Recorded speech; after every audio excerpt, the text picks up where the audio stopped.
She sees beyond the eyes can see, experiences lives the way they experience theirs, knows their pain as her own, dreams with them as they dream, travels in time to know their journey. For the pain they have, she sees an answer in them.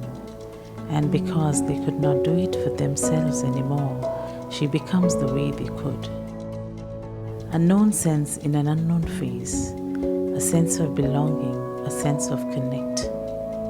A reality that love is no longer just a word, but a beginning to all those answers within. Our journey unfolds with these answers coming to life.